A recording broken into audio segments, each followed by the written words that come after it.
ഇതാ മറ്റൊരു ദുഃഖവെള്ളി. എന്നെ ശ്രവിക്കുന്ന പ്രിയ സഹോദരി സഹോദരന്മാരെ, ഞാനും നിങ്ങളും ലോകം മുഴുവനും ക്രിസ്തുവിൻ്റെ മരണത്തിൻ്റെ ഓർമ്മകളുമായി കടന്നു പോവുകയാണ്. ആ കടന്നുപോക്കലിൻ്റെ സ്മരണയാണ് ദുഃഖവെള്ളി. ജനിച്ചു വീഴുന്ന മനുഷ്യൻ അവൻ്റെ ചിലപ്പോഴെങ്കിലും അവൻ അനുഭവിക്കുന്ന നീറുന്ന വേദനകളുടെ അനുഭവങ്ങളിലേക്ക് ദൈവിക സ്പർശവുമായിട്ട് കടന്നു വരികയാണ് കുരിശും ക്രൂശിതനും. ഇസ്രായേൽ ഭവനങ്ങളിൽ പെസഹായുടെ ഒരുക്കനാളിൽ കുഞ്ഞാടുകൾ പിടഞ്ഞ് മരിക്കുമ്പോൾ കാൽവരിയുടെ മലമുകളിൽ ആകാശത്തിനും ഭൂമിക്കും മധ്യേ ക്രൂശിതനും പിടകളിലൂടെ കടന്നു പോവുകയായിരുന്നു. സഹനയാത്രകളുടെ ക്ലൈമാക്സ്. സഹനം അതൊരു രണ്ടാം തരം അനുഭവമായിട്ട് കാണുന്നവരാണ് നമ്മളൊക്കെ. തമ്പുരാൻ്റെ അനുഗ്രഹമില്ലാതെ പോകുന്നതാണ് സഹനമെന്നൊക്കെ വിശേഷിപ്പിക്കുന്നവരാണ് നമ്മളിൽ നല്ലൊരു ഭാഗം ജനങ്ങളും. 5 അക്കം ശമ്പളം വാങ്ങുന്നവനും ആഡംബര കാറുകളിൽ ജീവിത പങ്കാളിയും മക്കളുമായിട്ട് ഉല്ലാസയാത്രകൾ വർഷത്തിൽ 2 പ്രാവശ്യമെങ്കിലും നടത്താൻ കഴിവുള്ളവരും ഒക്കെയാണ് അനുഗ്രഹീതർ, ഭാഗ്യവാന്മാർ. ക്യാൻസർ രോഗത്തിൻ്റെ പിടിയിലമർന്ന് ജീവിതത്തിൻ്റെ അന്ത്യനിമിഷങ്ങളെ വീക്ഷിക്കുന്ന ആ ദരിദ്ര ക്യാൻസർ രോഗിയും ഒരു ഭവനത്തിൽ കയറി താമസിക്കാൻ ഇടമില്ലാതെ കടത്തിണ്ണകളിൽ അന്തിയിറങ്ങുന്ന ദരിദ്രനും ശപിക്കപ്പെട്ടവരാണ്. രോഗവും സാമ്പത്തിക ശേഷിയില്ലായ്മയൊക്കെ ശാപങ്ങളായിട്ട് കാണുന്നവരാണ് നമ്മളിൽ പലരും. പൂർവികരുടെ ശാപമെന്നൊക്കെ പലപ്പോഴും നമ്മൾ വിശേഷിപ്പിക്കാറുണ്ട്. സഹനങ്ങളെ നാം ഇഷ്ടപ്പെടുന്നില്ല. സഹനങ്ങൾ ഭാരമാണ്. എന്നാൽ സഹനങ്ങളെ ഒഴിഞ്ഞുള്ളൊരു ജീവിതവും നമുക്ക് സാധാരണ ഉണ്ടാകാറില്ല. സഹനങ്ങളുടെ മധ്യേ കഷ്ടപ്പെടുമ്പോൾ, വേദനിക്കുമ്പോൾ പലപ്പോഴും തമ്പുരാനെ ശപിക്കുന്നവരും വെല്ലുവിളിക്കുന്നവരുമായി നാം മാറുന്നു. എവിടെയോ പോയി മറയുന്നു ദൈവം എന്ന വേദനയുടെ ഈരടികൾ ആലപിച്ചുകൊണ്ട് നാം നമ്മുടെ സഹനയാത്രകളെ ആവലാദികളും പരാതികളുമായിട്ട് അഭിമുഖീകരിക്കുക. എൻ്റെ ഒരു അനുഭവം മനസ്സിൽ വരികയാണ്.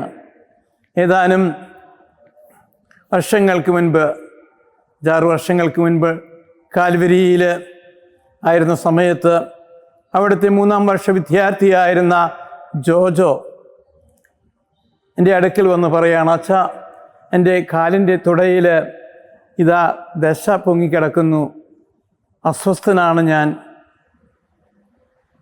എന്താ ചെയ്യേണ്ടേ? ജൂബിലി മിഷൻ ആസ്പത്രിയിലേക്ക് അവൻ പോയി. ഡയഗ്നോസിസ് ശേഷം ഡോക്ടേഴ്സ് പറഞ്ഞു അമലയിലേക്ക് പോകാനായിട്ട്, ഒരുപക്ഷെ സർജറി വേണ്ടി വരുമെന്നും നിർദ്ദേശിച്ചു. അമലയിൽ ചെന്നത് ഓർത്തോപെഡീഷ്യൻ്റെ അടുത്തായിരുന്നു. ഡോക്ടർ പറഞ്ഞു, ഇത് സർക്കോമ എന്നുള്ള സംഭവമാണ്, അത് സർജറിയിൽ അവസാനിപ്പിക്കാവുന്നതേ ഉള്ളൂ, നമുക്ക് സർജറിയുടെ ഡേറ്റൊക്കെ ഫിക്സ് ചെയ്യാം.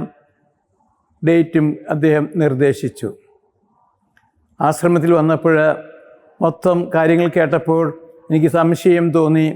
അമലയിൽ തന്നെ ഓങ്കോളജിസ്റ്റിൻ്റെ അടുത്ത് സംസാരിച്ചു. അദ്ദേഹം ടെസ്റ്റുകൾ എല്ലാം നടത്തി. അവസാനം പറഞ്ഞു, ഇത് സാർക്കോമ വിഭാഗത്തിൽപ്പെട്ട ക്യാൻസർ രോഗമാണ്, ഇത് 4-ാം സ്റ്റേജിലേക്ക് നീങ്ങുന്നതായിട്ടാണ് ഞാൻ മനസ്സിലാക്കുന്നത്. അതുകൊണ്ട് സർജറി ഈ സമയം ബുദ്ധിപൂർവമായിരിക്കുകയില്ല. എങ്കിലും ഞങ്ങൾ അദ്ദേഹത്തെ വ്യത്യസ്തങ്ങളായ ആശുപത്രികളിൽ സെക്കൻഡ് ഒപ്പീനിയനായിട്ട് പോയി ഗംഗാധരൻ ഡോക്ടറെ കണ്ടു. മാതാ അമൃതാനന്ദമയിലേക്ക് പോയി. തിരുവനന്തപുരത്തെ RCCയിലേക്കും നീങ്ങി. തീർന്നില്ല, വെല്ലൂര് മെഡിക്കൽ കോളേജിലും ജോജോയുമായി ഞാൻ പോയി. എല്ലായിടത്തും കിട്ടിയ ഏക ഉത്തരം ഇതായിരുന്നു: സർജറി ചെയ്യുന്നത് ബുദ്ധിപൂർവമല്ല. ചികിത്സാ മുറകൾ, ക്യാൻസറിൻ്റെ കീമോതെറാപ്പിയും റേഡിയേഷനും ഒക്കെ എന്താ നിർദ്ദേശിക്കുന്നതനുസരിച്ച് ആരംഭിക്കുകയാണ് ബുദ്ധിയെന്ന്. വീണ്ടും അമലയിലേക്ക് തിരിച്ചു വന്നു. കീമോതെറാപ്പി തുടങ്ങേണ്ട ദിവസത്തിൻ്റെ തലേ ദിവസം, അതിൻ്റെ തലേ ദിവസം തന്നെ വീട്ടുകാരെയെല്ലാം അറിയിച്ചിരുന്നു. എന്നാൽ കീമോതെറാപ്പിയുടെ തലേനാൾ ഞാൻ ജോജോയുടെ മുറിയിൽ ആയിരിക്കുകയായിരുന്നു. 16-ാം വാർഡിലെ 21-ാം നമ്പർ മുറിയിൽ കട്ടിലിൽ ഞാനും ജോജോയും പരസ്പരം ഒരു കാര്യങ്ങളും പറഞ്ഞ് സമയം ചെലവഴിക്കുകയായിരുന്നു. പെട്ടെന്നാണ് ആ മുറിയിലേക്ക് വാതിൽ തുറന്നുകൊണ്ട് ജോജോയുടെ അപ്പനും പേരപ്പനും പേരമ്മയും അമ്മയും ഒക്കെ കടന്നു വരിക. കടന്നു വന്ന വഴിക്ക് ജോജോയുടെ അപ്പച്ചൻ എന്നെ ഇറുകി പിടിച്ചുകൊണ്ട് കൈകളിൽ അമർത്തിക്കൊണ്ട് പറയാണ്, ഇതാണോ അച്ഛൻ്റെ ദൈവം? ഇത്രയും ക്രൂരനാണോ? ഇവൻ സെമിനാരിയിലേക്ക് പോകാൻ തീരുമാനിച്ച അന്ന് മുതൽ ഞാൻ എൻ്റെ മദ്യപാനം നിർത്തി, തെറിപറച്ചിലുകൾ അവസാനിപ്പിച്ചു. നിങ്ങളുടെ വീടിൻ്റെ അടുത്തുള്ള ആ മലയിലേക്ക്, കുഞ്ഞുമലയിലേക്ക് ദിവസവും ഞാൻ 20 മിനിറ്റ് നേരം കയറുമായിരുന്നു. ഇതെല്ലാം കഴിഞ്ഞിട്ട് തമ്പുരാൻ ഇതാണോ എന്നെ കാട്ടിക്കൂട്ടിയത്? ഇതെന്ത് ദൈവം? ഇത്രയും ക്രൂരനാണോ അച്ഛൻ്റെ ദൈവം? അന്തരീക്ഷം ഇങ്ങനെ ഇരിക്കെ ജോജോ തന്നെ പറയാണ്, അതിന് അപ്പച്ചൻ എന്തിനാ ഇതൊക്കെ ഡേവിഡച്ചനോട് ചോദിക്കുന്നേ? തമ്പുരാനോട് ചോദിച്ചൂടെ? തമ്പുരാനോട് ചോദിച്ച ഒരുവനുണ്ടായിരുന്നു. കുരിശിൻ്റെ വിരിമാറിൽ പിടഞ്ഞ് പിടഞ്ഞ് നഷ്ടതനായിട്ട് മരിക്കുന്ന സമയത്ത് ഈശോ നിലവിളിച്ചു, ദൈവമേ ദൈവമേ എന്തുകൊണ്ട് നീ എന്നെ ഉപേക്ഷിച്ചു? കുരുടന് കാഴ്ച കൊടുത്തവൻ, മുടന്തനെ നടത്തിയവൻ, തളർവാദ രോഗിയെ സുഖപ്പെടുത്തിയവൻ നിലവിളിക്കുകയാണ്, ദൈവമേ ദൈവമേ എന്തുകൊണ്ട് നീ എന്നെ ഉപേക്ഷിച്ചു? പിതാവായ ദൈവം ഒരു ഉത്തരവും നൽകിയില്ല. ആ നിശബ്ദതയിൽ പുത്രൻ ഉത്തരം കണ്ടെത്തി, ഇതാ നിന്റെ കരങ്ങളിൽ എൻ്റെ ആത്മാവിനെ ഞാൻ സമർപ്പിക്കുന്നു. നിരാശയുടെ നിലവിളികൾ പ്രത്യാശയുടെ പ്രാർത്ഥനയായി മാറിയപ്പോൾ ഉയർപ്പായി, ഉത്ഥാനമായി, ഈസ്റ്ററായി. കുരിശുകൾക്ക്, സഹനങ്ങൾക്ക് അർത്ഥമുണ്ടെന്ന് ഉദ്ഘോഷിച്ചുകൊണ്ട് ക്രൂശിതൻ ഉത്ഥിതനാകുന്നു. നമ്മുടെയൊക്കെ ജീവിതയാത്രകളിലും നനച്ചിരിക്കാത്ത ഒന്നുപെടുന്ന രോഗങ്ങളുടെ അവസ്ഥകളിൽ, സാമ്പത്തിക മാനസിക സംഘർഷങ്ങളിലൂടെ നമ്മൾ കടന്നു പോകുമ്പോൾ ഒക്കെ നമ്മളും ചോദിച്ചു പോകുന്നുണ്ട്, ദൈവം എവിടെ? ഉറങ്ങുകയാണോ ദൈവം? എവിടെയോ പോയി മറയുന്നു ദൈവം? ഈ ഇരടികൾ ആലപിച്ചുകൊണ്ട് ദൈവാന്വേഷണം നടത്തുന്നവരാ നമ്മളിൽ ഭൂരിഭാഗം പേരും. എന്നാൽ ക്രൂശിതൻ ഇന്ന് ഓർമ്മിപ്പിക്കുകയാണ്, സഹനങ്ങളിലൂടെയാണ് നിന്റെ രക്ഷ ഞാൻ നേടിത്തന്നത്. സഹനങ്ങൾക്ക് അർത്ഥമുണ്ട്. കുരിശും ക്രൂശിതനും ജീവിതത്തിൻ്റെ അർത്ഥമായി മാറുകയാണ്.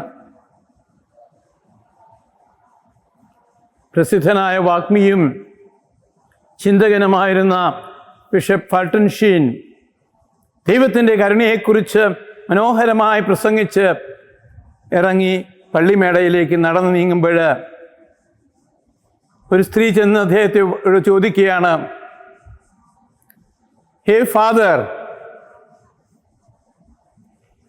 എൻ്റെ പുത്രൻ ഒട്ടും വിചാരിക്കാത്ത സമയത്ത് നടു റോഡിൽ കറപകടത്തിൽപ്പെട്ട് ചോര ഉയർത്ത് റോഡിൽ കിടക്കുമ്പോൾ നിങ്ങൾ പറഞ്ഞ ആ കരുണയുടെ ദൈവം എവിടെയായിരുന്നു? ഫുൾട്ടൻ ഷീൻ അല്പനേരം ചിന്തിച്ചു. എന്നിട്ട് പറഞ്ഞു, കുരിശിൻ്റെ വേദനയുമേറി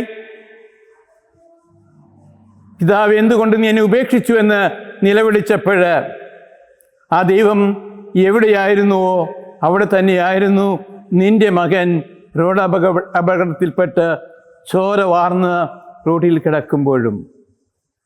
അതെ, കുരിശിൻ്റെ വിരിമാറിൽ പിടഞ്ഞു മരിക്കുന്ന ഈശോ നൽകുന്ന ആ വലിയ സന്ദേശമാണ് ജീവിതത്തെ തമ്പുരാൻ്റെ കരങ്ങളിൽ സമർപ്പിച്ചുകൊണ്ട് പ്രത്യാശയിലേക്ക് നീങ്ങുക.